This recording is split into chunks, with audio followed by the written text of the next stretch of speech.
Welcome to Dreamit Live. We have a great panel of experts with us today who made time out of their day for us, which is greatly appreciated. Well, let me tell you where not to start, and that's with the Magic Quadrant. We have the world's best mousetrap. See, I have a business model advantage and a pricing advantage. Let's go back and forth. We're talking about going from secondary school to university.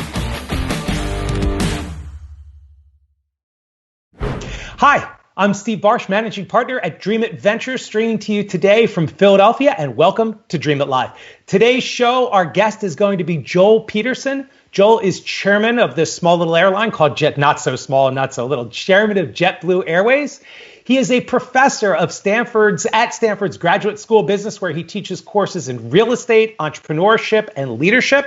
He's author of two great books. One is The 10 Laws of Trust, which was out a couple years ago. Great book. I've read it. And a brand new book I haven't read just yet. I've skimmed part of it, and it's really interesting, on entrepreneurial leadership, the art of launching new ventures, inspiring others, and running stuff. At Dreamit, as I think many of you know, we've been sharing a lot of ideas lately from the best in the business with a focus on surviving and thriving during these challenging times. So on today's show, Joel joins us, and the topics we're going to talk about being an entrepreneurial leader. What does that mean? What are the characteristics of an entrepreneurial leader? Why is it important? How do you attain it?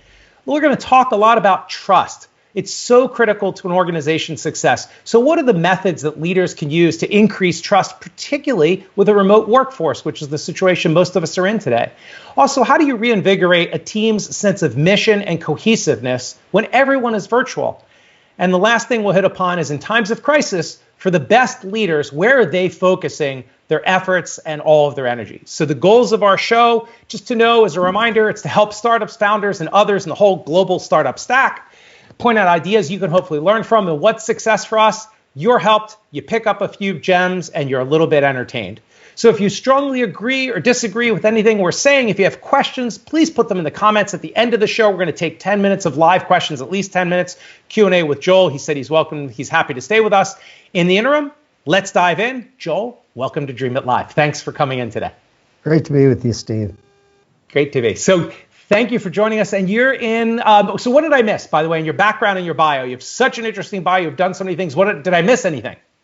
Well, I noticed that you put a picture of Stanford on that had the Hoover Tower. I used to be the chairman of the board of overseers at the Hoover Institution, which is a think tank at Stanford. So, very cool. And then I was the managing partner of a big real estate company called Trammell Crow Company that was sold to Coldwell Banker. So I've kind of been in the gig economy for many, many years. Can't keep a job, so I accept. That's funny. So you've worked in real estate, aviation. What other industries have you worked in? And you teach at Stanford. You've done so many things. That you're an investor. What other big industries have you worked in? Well, I backed a lot of industries, really as a venture investor or a private equity investor. So we've bought maybe 250 companies over the years, and they've been in all kinds of different things. Healthcare, software as a service, among others. Okay. Cool. And then I'm streaming from Philadelphia. You're joining us today from? Salt Lake City, Utah. Okay, cool. That's where I thought you were. I just wanted to double check. Okay, so let's go in. So we got the background. It's great. Let's get started. I wanted to open up the conversation. You know, today is such a challenging time for people. There's massive unemployment. I saw the numbers this morning. It's scary how big unemployment is. It's tough for businesses. It's tough for startups. So for those that are guiding companies, the first topic I wanted to talk about is entrepreneurial leadership. So I wanted to get into that. You have your brand new book, just came out, your second book on entrepreneurial leadership. Could you give us a definition? Like, what does it mean to be an entrepreneurial leader? I know it's something special. It's not just being a leader, but entrepreneurial leadership. What does that mean? So entrepreneurial leadership goes beyond being an entrepreneur.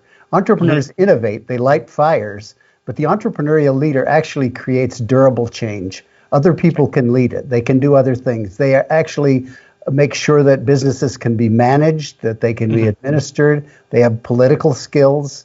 They have skills as presiders. So they can really create these durable enterprises, taking something from an idea to a profitable business all the way to being a durable enterprise. Okay. And so characteristics, if someone's an entrepreneurial leader, I love litmus tests. You know, blue turns red in acid. You know that you're dealing with an entrepreneurial leader if they have what characteristics? What are the top maybe 2, 3, 4 things that defines them? Yeah, they see around corners. They anticipate the future. They create the future. And they do it in a way that they attract great people, they attract capital, they build covenants with customers, and ultimately, if they really become an entrepreneurial leader, they create an enduring enterprise. Okay. I was going to ask why it's important, but I think you just answered all of that. They can see around corners, they create an enduring enterprise. So is it characteristic that when, like, we deal with early stage startups, like pre-Series A, mostly is when they start with Dreamit. When you think about, everybody that we work, they're very entrepreneurial, but do you think this is an important characteristic at big companies, startups? Like, how does it apply? If a JetBlue or GM or an Amazon, are there entrepreneurial leaders there, but then at a 2-person startup in Silicon Hills, right, outside Salt Lake City, how does it play in? Yeah, so there are a lot of entrepreneurs that do these pre-Series A seed investment kinds of deals. Many of them fail over time, in large part because they're unable to do the things that entrepreneurial leaders do. Some people who read this book early on were surprised that I'd picked Stan McChrystal, who's the 4-star general that led JSOC, as an entrepreneurial leader. And I used Alan Mulally, who ran Boeing and Ford. And they were quite entrepreneurial. They saw the future. Ford, as you know, didn't take any money from the federal government. Alan is very creative, very innovative, very able to lead an enduring enterprise. So I use them as examples of entrepreneurial leaders, along with many of the others that we've backed that are startups that actually convert their startup into an enduring enterprise. Got it. Interesting. So it's important in big companies. It's in the military. You said he's part of JSOC was the example used. Is an entrepreneurial leader, I mean, this is that classic nature nurture kind of thing. Are they born? Can you learn this skill? If you work with a young entrepreneur that's doing a startup, can they become an entrepreneurial leader over time? Absolutely. Okay. I think a lot of people used to have this idea that leaders or entrepreneurs are to the manner born, and I think there are people who have sort of natural instincts to think about the future and to create new things and whatever, but people can learn to do that. One of the thoughts I had in writing this book was by watching pilots, they fly planes, they have a checklist, and they go over this checklist, and they may have flown for 25 years, and they'll still go over the checklist. Absolutely. So I wanted to provide a series of checklists that people could think about and practice and get better and better. It's like Malcolm Gladwell's 10,000 hours. You could become better at something. Right. It's interesting, by the way, just a quick shout out. I know one of your pilots who also happens to run at JetBlue, runs the venture capital group, JetBlue Ventures, Bonnie Simi. I don't know if you know Bonnie personally. I know you're going to know her because she's also Stanford. She is amazing. Yeah. First time I met her, just a quick side there. First time I met her, she runs JetBlue Ventures, but she's a line pilot for JetBlue. And then she's like, yeah, and I went to Stanford for my MBA. And you're sitting there like, wow, I'm so impressed. And like, yeah, and I got a gold medal in rowing in the Olympics. It's like, okay, I'm a total underachiever. She's amazing. Yeah. Anyway. Well, she has 3 degrees from Stanford. She's been to 3 Olympics. She was a sportscaster on TV and a left seat captain for United Airlines. And now she's running JetBlue Ventures. So yeah, I love Bonnie. In fact, we met at Stanford. She was taking a class, and she came and heard me give a talk. And it turns out we were both inspired by the same guy to become entrepreneurial. So it's cool. Quite interesting. Yeah, it's very cool. Okay, so you talked about you have these checklists. And by the way, I used to be a pilot and just general aviation, and hopefully one day again. And you're right, you live and die by checklists. Yeah. So you said you have checklists in the book. So can you go in a little bit of detail? Like, how can I refine the skill? How do I get better? How do I learn this? I mean, I can just read the book. Is that the answer? Are there other things I can do to get better as an entrepreneurial leader? Yeah, I would love to say just read the book and you'll be there, but it's not that simple. But what I tried to do is really simplify the notion and say there are 4 things that you need to do. These are the pillars that you need to drill all the way to bedrock. The first is you need to become trustworthy and create a high trust organization. Trust is the operating system of a great enterprise and of a life well led. The second thing you have to do is figure out your mission. What is it that you're going to, and not mission statement, but really what goal do you have? What is meaning? Mission as a leader or mission is for the company? Mission for the company. It's really what peak are you trying to climb? And get everybody climbing the same peak, and they own it.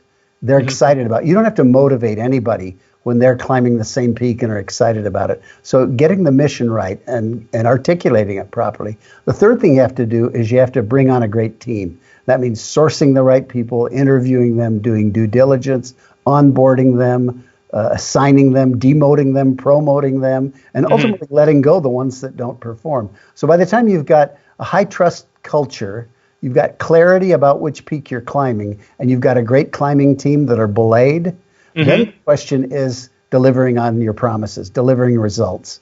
And so it's that execution step that is really the one that creates a great enterprise. So then I've got a whole series of things, checklists for making great decisions, selling properly, negotiating, all the things that entrepreneurs, and I know you're an entrepreneur, Steve. I know you've run into every one of these 10.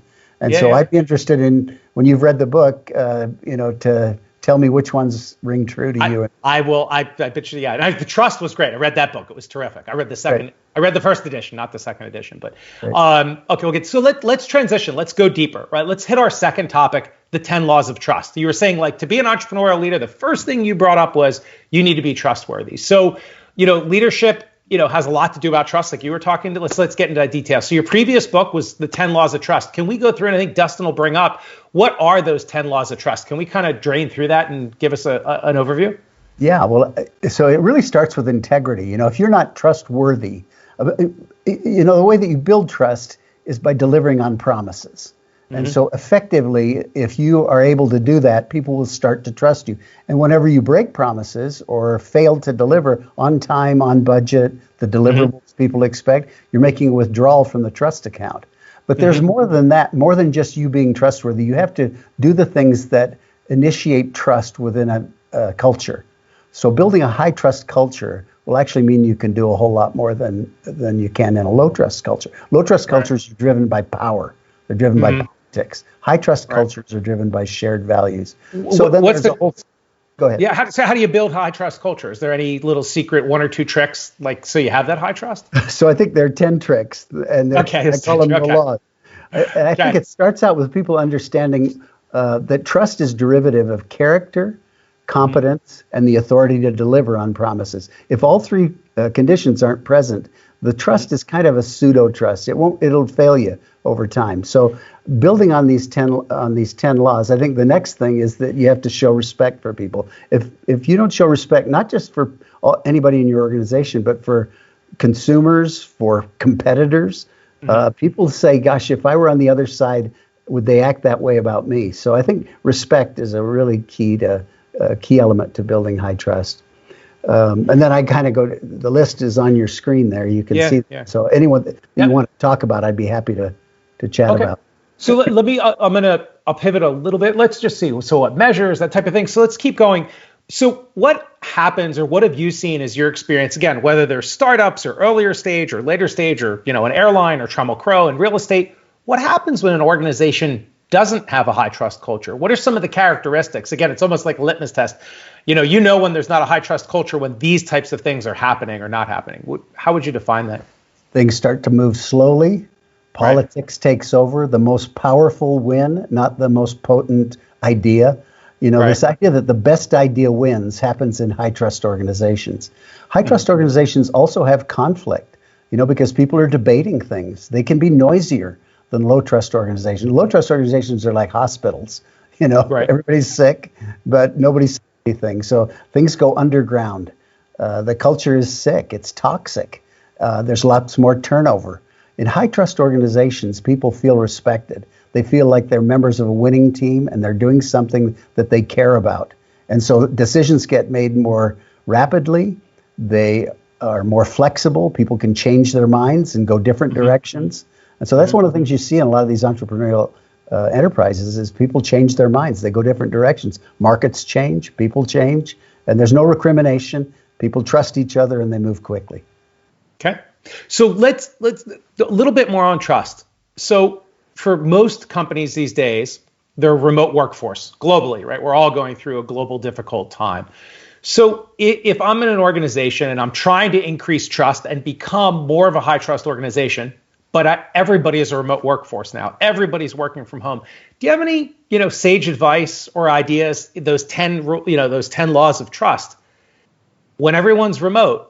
Any suggestions for the audience or startups on what they can do to help build trust? Yeah, I think the first thing is you confront reality. I mean, we're dealing with facts on the ground. And I think anybody who's trying to deny that or spin it or whatever will actually make a withdrawal. People will trust them less. Then you communicate. You over-communicate. And you communicate bad news as well as good news. You communicate after, during, and before events. And you just stay in constant contact and are transparent. But I would say, most importantly, if you're just starting to develop trust now, you probably have waited too long. Trust gets built up a conversation at a time, a delivery at a time. It's a very slow building thing. It can be destroyed quickly, but it's built up slowly. So I think you can do a lot of things that increase trust levels. But if you start in a deficit, it's going to be tough. Got it. Okay. All right. Let's move on to our next topic. The next thing I wanted to talk about, our third topic, is about innovation and resilience. And if you're just joining us, by the way, just want to re-welcome Joel Peterson. He's an author of 2 books, Stanford Graduate School Business Professor, Chairman of JetBlue Airways, joining us from Salt Lake City today. Again, Joel, thank you for spending the time with us. It's great to hear your thoughts about leadership and trust. Again, third topic I wanted to talk about, innovation and resilience. So, you talk about in your book on being an entrepreneurial leader, strategies, mental models, and checklists that can help startups and executives to innovate and become more resilient. So, any thoughts around how do you drive innovation at times like these? And before you hit that, I just wanted to come up with something I think about with innovation, if you don't mind. I'll go first. So, I have a huge benefit that once a year I go to NASA in Houston and spend a bunch of time there. Thank you, Dustin just brought this up. And to me, I'm a big fan of the expression nitmoy, right? Necessity is the mother of innovation or invention. You think about Apollo 13, right? Houston, we've had a problem, or we have a problem. I heard the story at NASA years ago, and they said it was the most innovative we had been for years in those 3 days, because we didn't have a choice. Like all these astronauts, I think 3 were on board, 3 or 4, 3, they're all going to die, right? So times like these, how do you be innovative? Be resilient. What are your thoughts on resilience and some mental models and checklists that leaders could use? Well, I think you've identified one of the great conditions, and that is things are uncertain. Things aren't going right. We're under stress. There's great adversity, and that does create invention. So I felt for a while that launching this book at this time was terrible timing. I now feel that every leader is going to have to be entrepreneurial. Even the presiders over large organizations are going to have to reimagine what it is they deliver. They're going to have to rethink their brand. And I would think that it starts with thinking about what is your covenant with your customers? What do they trust you to do? And how can we reimagine that? In the airline business, we tell people that it's the safest form of travel. And so we've got to now expand this notion of safety to health. So taking people's temperatures, not sitting people in middle seats, wearing masks, sanitizing planes, letting people know that the air in an airplane is the cleanest on the planet. It's the scrubbed air in the planet. So these are all safety features that are our covenant with our customers, but we're having to rethink all those things and make sure we're still delivering on promises. So I think that's one of the things every business that I'm on several boards, and we're all thinking about what can we deliver to our customers at this stage and going into the future. I think thinking 3 to 5 years into the future is an important thing that entrepreneurial leaders do well.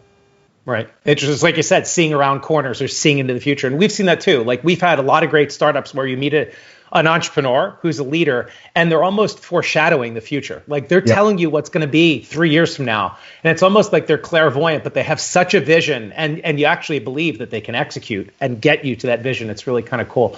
So along that, so let me just say one other thing there. I think part of it is they create the future too. It's not just they're seeing around corners and imagining. They are doing that. They're taking that into account. But in many cases, they're actually creating the future. They're thinking about things and doing things in a way that creates the future. Right. No, interesting. And I agree thoroughly. Okay. So another thing, and you talked about this, about entrepreneurial leaders, trust, all that, how do you reinvigorate your team's sense of mission and cohesiveness, right? You want a cohesive team. I'm a big fan. I talk about it all the time. Teams win, and you have to work as a team. I'm a big fan of like #teamwork in our Slack channels all the time. Teams win.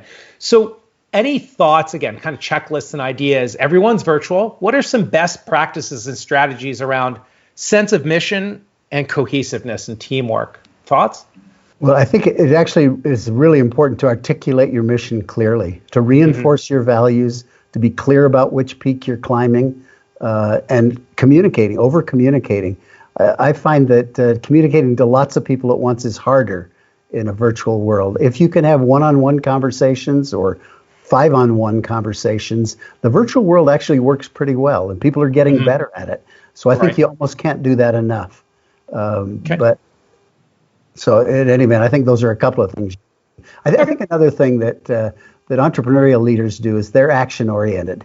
You know, they take steps. They don't wait for things to happen, and then there's no recrimination. You know, people under these kinds of conditions, people are going to make mistakes. They're not going to have things right every time. And so I think you have to have an organization that says there's no recrimination around here. We don't focus on blame. That's not the drill. We focus on our customers, on our brand, on the future, on each other. We're belayed. We're on a cliff. We're belayed, and we're holding the ropes for each other. It's cool. Many years ago, early in my career, I worked at MCI, and it was at the time, it was a long time ago, a great company. And I had the time, a couple times, to work with Burt Roberts, who was the CEO at the time. And I said, I can't imagine what it's like to run a company like MCI. You have so many decisions to make, just back to your execution point. And what he said to me, he said, Steve, you know, if I'm batting 700, if 70% of the time I make a great decision, I'm ecstatic. I have so many decisions to make on limited information, but the most important thing I need to do is make a decision, execute, and move on. And it's not always going to be right. And I need to do the best I can do with the information I have, but I've got to get those done and execute. So it's kind of interesting. Can I add one other thing that I think the entrepreneurial leader does in making decisions? And that is that he or she drives the decision making as deep into the organization as possible. And because they're trustworthy, they're predictable. And so people beneath them are able to make the calls. So they end up making 51-49 decisions, not 70-30 decisions. All the 70-30 decisions are made closest to the customer. And if you've developed that kind of a trust on the side of the cliff, belayed, you'll find the team really works together. People can come together. They can get closer under adversity. Wow, that's interesting. It's a great thought. It's a great thought. So more under adversity, a little bit more. I wanted to talk about resilience. There's a woman, I don't know if you know her, she's an interesting researcher and author, Angela Duckworth. I actually reached out to her this week. She's at Wharton, the MBA on the East Coast, so just kidding. And she has a book on grit and talks about grit and how do you raise children that are gritty and although that's our mascot in Philadelphia for the hockey team, but we'll leave that alone. But the people who have grit, and I'm sure you've met so many entrepreneurial leaders that, you just drag them through the mud and they just keep popping back up. They're very gritty. So do you have any thoughts about resilience and grittiness? How can people and organizations have grit and be resilient? Again, is it something that can be learned or taught, or is there a checklist? Because this is a time to have grit and resilience. Sure. Right now. Well, no, it is time. It can be learned, but it is really derivative of a culture. If you have a culture that's full of blame, where power wins, that's political, people learn to be wary. They go underground. And they're cautious more than anything else. So people who keep bouncing back up and get hit in the head and then come back again and are persistent, those are entrepreneurial leaders, but they don't blame people. They don't spend a bunch of time assigning blame. That's a worthless exercise. And so, that's what I would say about it. I've raised 7 kids. And one of the things that we said in raising kids was we wanted our kids to be persistent. And so we had them get summer jobs. There's nothing like having somebody to report to learn how to be gritty. Right. No, it's good. Okay, I want to go to our fourth and final topic. I wanted to talk about leadership during crisis. Right. So in that topic and leadership during crisis, what do you find are the best leaders that are out there? Where should they be focused in their efforts? And for startups and for early stage companies that are watching right now, I just want to, as we talk about leadership during crisis, I just want to point out as a reminder, so Joel is chairman of JetBlue Airlines. So for all of you that are complaining like, oh, it's really hard right now, it's a time of crisis. Imagine running an airline. Imagine running a hotel. Look at what Brian Chesky at Airbnb has to go through, and Uber. It's tough for everybody. But so leadership during crisis, best leaders, where should they be focusing their efforts today? So I think the first thing you have to do is survive, and that means cash. So extending the runway, that means deferring capital expenses, cutting down If you have to furlough people, you have to do that. You have to do whatever it takes to survive, because without that, there is no long term. So that's job one. Then I think it's redefining the brand and the promise, and we've talked about that, making sure that you're clear about that. Then I think there are all these things that you do to communicate, confront reality, remain optimistic. I think the worst thing is having a leader that's pessimistic and down in the dumps. I think it's your job to imagine a better future, to be ready for things coming back, to imagine what opportunities this creates for you. And then we've talked already about communicating, but I think you communicate. The final thing that I would say is really important is being kind. I think a lot of times people forget this under pressure, and I think kindness prevails. It lasts. And so imagine that you will get through this. It will be 2 years down the road at some point in time, and how you behave during this point in time will reinforce or destroy your brand. So kindness is, I think, an important thing to remember. Okay. No, it's great. They're all, and I agree with them all, especially, preserving cash, and it's really hard. And again, there's a lot of big companies making tough decisions and doing tough things because, and people are like, yeah, but you're letting me go, or I was let go, and, this is horrible. It is, but otherwise you're going to lose the whole entity. The whole thing will go under, which helps no one. So it's hard, and there's tough decisions to be made with limited information. And like you were even talking about, like nobody knows exactly the future, so you have to get in front of it. And reimagining that type of thing. So it's great. Really, really helpful. That was the main kind of topics I wanted to talk to you about. We have a bunch of questions. If you have a few more minutes to join us, and I'm going to bring up some questions if that's okay. Sure. And again, if for people that are watching, if you have questions for Joel or myself, but I think Joel would be the person to ask questions for, please put them in the comments and we'll be happy to take your questions live. I am going to, let me just switch some things around on my screen. I'm going to bring up the first question, which is, and if Dustin brings it up, so that first question is, do you feel, I have it in front of me and I'm sure there it is. Do you feel that it's entrepreneurial leadership that drives companies to be innovative? So I'll let me just add a little bit more to that. Is it, you think of JetBlue, think of Amazon, you think of Airbnb, you think thinking of some others that are real. Tesla is an innovative company. Are they innovative company because they're led by entrepreneurial leaders? Yes, because but I think you have to think of an entrepreneurial leader as a 5-tool player. You know that term from baseball? Go tip. Yeah, so 5-tool players are the ones that can hit for power, hit for average, run, field, and throw. So think of Willie Mays, who just turned 89, probably the greatest 5-tool player in the history of baseball. Well, entrepreneurial leaders are 5-tool leaders. They not only innovate, it's really important to do that, but they can also manage complexity. They can administer policy. They understand power. They're like politicians. They know how to reward friends and punish enemies. And so they have all these characteristics that the 5-tool player has. That's interesting. Okay, I'm going to add just a little more to that. It's an interesting note. I was at a conference back when we used to go to conferences about 3 or 4 months ago, and I met the head of innovation for Amazon. With I think they have 650,000 people, or that was like 3-4 months ago, and he even said I kind of have a low badge count, like he was employee number 50 or some crazy number, like really low. And I said to him, wow, you're the VP of innovation at Amazon. How big is your team? It must be massive. He's like, I have no direct reports. I've got like 2 people on my team. I was like, wait, how's that possible? He said, my job, Amazon is a culture of innovation. My job is to make sure we have the right mindset and the right culture so everybody else can be innovative. But we don't want to drive innovation where there's the innovation team and their job's to drive innovation, but to have that culture, which I thought was kind of interesting. That is interesting. Yeah. Okay, so let me go to the next question I have. One moment. Let me pull it up, and Dustin will pull it up. So, and I appreciate there's lots, by the way, there's 4 people at Dreamit right now working as a team to put this on. There's me and Dustin producing and Victoria on questions. And anyway, it's a big effort. Anyway, so the next question came up. Any ideas on how to check for trustworthiness and integrity when hiring? Okay, so you brought that up. You were even saying, you need to hire trustworthy people. Suggestions? How do you, during the hiring process, how do you know if somebody's trustworthy?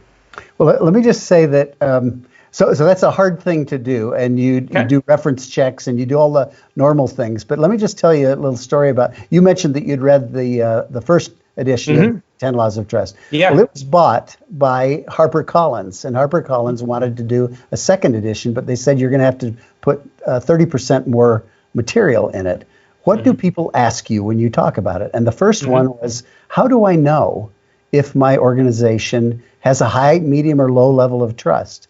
And so I worked with Franklin Covey, and we developed a diagnostic where you can apply it to your team, and with 10 questions, you can give yourself a score, and then you can start to manage towards higher trust. So one of the ways that you find that out, I think, is by data, by having a diagnostic, by getting information and going in and saying, are we living these 10 laws of trust? So you'll find that you may find that you have a low trust organization where people are political, they're wary, they leave, turnover's high, et cetera. So I think that's one of the things. But in interviewing somebody, I look for a pattern. How have they behaved? When have they made changes and why? And then I typically will do my own due diligence. I don't assign it to HR. I want to do my own due diligence and kind of find out how they've behaved under various circumstances. But you're never sure until you've had the interaction with somebody, and it can take years to really develop. It's interesting. It's it's what you said. It takes a while. And it's interesting because, reference tracking is always a very tricky thing, right? Like anybody, one of the jokes I always think about is anybody can give you 3 great references, right? Charlie Manson. Oh, he was a great little boy. He just played the art. He wouldn't hurt a fly. It's like, okay, so it's how do you reference check? How do you circular reference? Anyway, okay, let's keep going. Next question is, and we have just 3 or 4 more, and I appreciate your time. Do you think the extended work from home experience will help companies trust team members even more? So is this time building trust, eroding trust? This is what it's asking. Only if there's great communication and people deliver on promises and they're transparent and all the same rules apply, whether you're virtual or in person. So if they apply, you can probably at least keep trust levels the same and maybe in some cases increase it. I think building a high trust culture in the midst of this can be challenging. Okay, fair enough. All right, thank you. Next question is, looks like we're going to move from trust to leadership. So it says, as a founder, does it show strength or weakness if I ask, how am I doing as a leader? So I guess that's if I go to like direct reports, like, how do you think of me as a leader? So this is just back to entrepreneurial leadership. Would you expect an entrepreneurial leader to ask their direct reports, like, how am I doing as a leader, or does that show weakness? Well, I think if done right, it's a really smart thing. I always say, feedback is the breakfast of champions. So I think you want to get that great. kind of Love that line. I think if you are, how am I doing? Am I okay? I think it can show kind of an uncertainty and actually can reduce people's confidence. So I think you have to do it in the right way. The most important thing I've found about feedback is when I ask for it and people give it to me, I report back. I say, here's what you've told me. Here's what I can do better. And here's what I'm going to do about it. If I do that and embrace people that give me negative feedback, they'll give it again and I can improve. Ray Dalio talks about radical candor. And I think radical candor actually gives you a chance to really make improvement. And it actually builds trust within the organization. That's great. Okay, great. Let's go to our next question. We have just 2 more left. Again, if you have a couple more questions, we have a few more minutes, just put them in the comments. Just 2 more questions left. The next one says, okay, back to trust. So good ideas on how to maintain a sense of trust in your organization if you have to let people go. I'm just thinking in the news, right? Airbnb, 25%, but they've done a great job, I think, of it. But Uber, Lyft, just massive shedding. How do you maintain trust in your organization if you're going through that? Yeah, so I think, again, transparency, people understand. I think there should be a bit of an emotional context to it. I don't know if you saw Arnie Sorensen's. You ought to watch it. It's 5 minutes on YouTube. It's a message to the Marriott employees. You could tell he was emotional. It mattered to him. He cared about it. I actually in a class, and she said, in 25 years of starting and running companies, this is the first time I've ever wept openly in front of my. She said, I couldn't help it. I felt well. That doesn't decrease trust or make her seem weak or whatever. It's real. This is tough stuff, and you don't want to do it, and you want to be open and honest, and you have to do what you have to do. Okay. I'll watch it, and we'll put a link from LinkedIn and YouTube. We'll put a link to that. But I'll watch that Marriott. That's interesting. I did not see that. I'd like to. Okay. Let's go to our next question. Just two more. Another one popped in. So two more left, and we're okay for time. All right. So let me read this. It's a little bit long, so it's probably going to come up small on the screen at the bottom. And let's just see. I think I even have a name. So from Nick DePhillips, who's watching on LinkedIn, asked, thanks for your question, Nick. In a rapidly changing, uncertain world, how do you balance short-term decisions with long-term strategy? And then there's a follow-up question. I'll read it, but we can break it down. Follow-up, how do you decide between optionality and planting a stake in the ground when deciding the future will look like? Would you like me to? I can break that down if you'd like. But yeah, so let's deal with the first one first, which is I'll reread it because I want to get, as in a rapidly changing, uncertain world, how do you balance short-term decisions with long-term strategy? So in the end, they should align because the short term is getting you to the long term. So you really need to know that it's on the way. You're on a path to the summit, and you may have obstacles along the way. And if people understand we're removing obstacles, we're taking a left turn here, it should be on the way to the summit. If it's out in left field, often what that means is people are getting involved in hobbies or things like that, and you're going to have to get out of those. So things get simplified under stress. Okay. And then the second part of that question from Nick DePhillips, follow up, how do you decide between optionality and planting a stake in the ground when deciding what the future will look like? Well, I think we want those options. Some of them are expensive and some aren't. And so I always say, let's have pilots. Let's run pilots and let's make sure we sunset them. It's hard to do that in these kinds of times. You may need to just get down to the core. What I find is under extreme adversity, when the cash is short, you have to figure out what can we afford, what is core, what's essential to our brand. Then you get back to pilots and hobbies and things like that later on. But I think the most important thing I've ever learned about pilots is to make them small and to sunset them, but to keep trying new ideas. Right. And I think in the pilot, too, is just make sure you have clearly defined success criteria as you go into it. Yeah, right? The deliverable, what I call deliverables. And Absolutely. So what I always say is I want a champion. I want to understand what the deliverables are. I want a budget, and I want a timetable. And if I do that, I can manage projects to success. Cool. All right. Next question is from Jennifer Joe. Came in from LinkedIn. So Jennifer asks, how do you ask for feedback in a safe way for employees? I don't know if that's for employees or from. It's probably, I think Jennifer means from employees. How do you ask for feedback in a safe way from employees? Because you were saying it's like you have to have a very deft touch to asking, I guess.